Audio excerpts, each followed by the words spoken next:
I'm back, bitches! Alors oui, je reviens avec un top 3, mais honnêtement, j'avais vraiment pas la tête à regarder des dessins animés pendant la période de pandémie.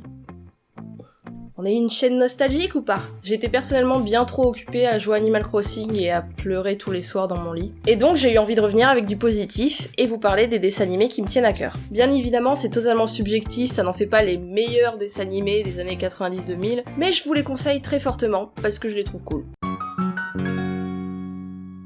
Bon, ça c'est un classique, mais quel plaisir! On m'a très souvent demandé de parler des Super Nana ou des Totally Spies, mais les gars, vous avez vu le nombre d'épisodes? Franchement, alors oui, c'est super bien, mais putain, c'est du taf tout ça. Bien sûr que j'en parlerai sur ma chaîne, ça reste un incontournable. Enfin, si j'arrête de faire des vidéos tous les 4 mois. Pour ceux qui ne connaissent pas, c'est l'histoire d'un scientifique qui veut créer 3 petites filles parfaites. Il rajoute le fameux agent chimique X par accident, et les 3 petites filles sont dotées de super pouvoirs. Belle, Bulle et Rebelle sauvent la ville de Townsville, qui a pas mal de soucis. Elles ont chacune leur personnalité et ça donnait lieu à des jeux dans la cour de récré où chacun avait son personnage. Et moi personnellement, j'étais pas assez belle pour être belle et j'étais pas assez mignonne pour être Bulle. Donc j'étais rebelle. Mais avec du recul, vu comment elle est badass, je suis plutôt contente. Hamtaro, putain. Ça me fait mal au cul de pas le mettre en premier parce que j'ai tellement de souvenirs avec Hamtaro. C'est le genre de dessin animé comme Pokémon qui a tellement de merch que tu fais pas que regarder le dessin animé, tu vis, tu respires, tu manges Hamtaro. Je collectionnais les cartes Panini, j'avais tout le matos d'école Hamtaro, j'avais les peluches McDo, j'avais les petites figurines où tu pouvais mettre leur cul dans un stylo.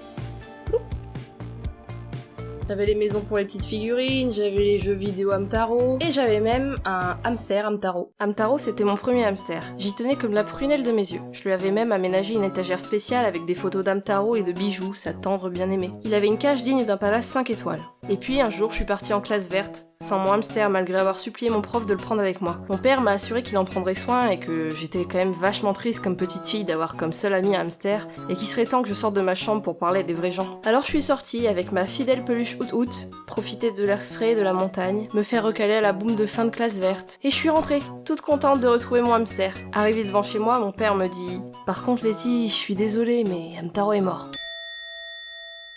Tu vois, j'ai nettoyé sa cage et j'ai oublié de la fermer. Alors Hamtaro s'est baladé dans la maison et il a rencontré le chat et voilà.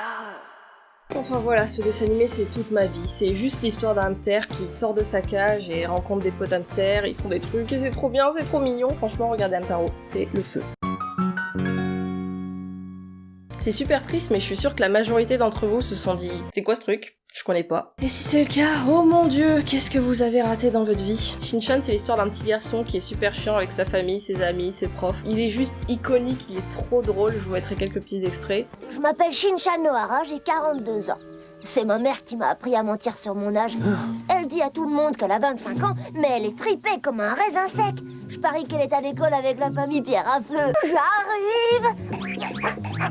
Tu sais, tu n'as pas besoin de te déshabiller. Pourquoi?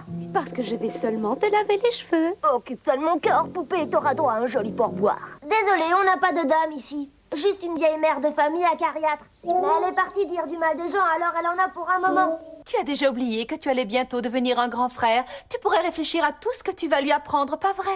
Et comment je vais faire pour jouer aux jeux vidéo avec ton ventre? La VF est juste géniale. De base, le dessin animé est japonais, et les traducteurs ont fait un boulot de ouf pour garder toute l'essence comique de Shin-chan. Juste regardez, je peux pas l'expliquer, c'est trop bien. Et surtout, je vais surtout pas vous décrire ce dessin animé plus que les autres, parce que c'est vraiment celui que j'ai le plus hâte, je pense, de faire un épisode de La Pancine. Même si je sais qu'il aura pas forcément beaucoup de succès, parce que je pense que vous êtes peu à connaître ce dessin animé. En tout cas, au Japon, il est hyper populaire. Quand tu vas dans des boutiques un peu attrape-touristes au Japon, tu verras Pokémon, One Piece et Shin-chan. C'est à l'extérieur de l'enceinte, c'est un bâtiment à côté. Et puis après, il y a d'autres... À chaque voyage au Japon, je ramène forcément des goodies Shin-chan. Bref, si vous avez jamais regardé Shin-chan, je vous conseille juste après cette vidéo d'aller regarder un petit épisode sur YouTube. Vous m'en direz des nouvelles, c'est très très bien. Voilà, c'est tout pour cette vidéo, j'espère qu'elle vous aura plu. Je bosse en ce moment sur le prochain épisode de La Pancine et je vous tiendrai informé de son avancée sur les réseaux sociaux. Donc n'hésitez pas à me suivre sur Twitter et Instagram. Prenez soin de vous et à bientôt. Tchou bye!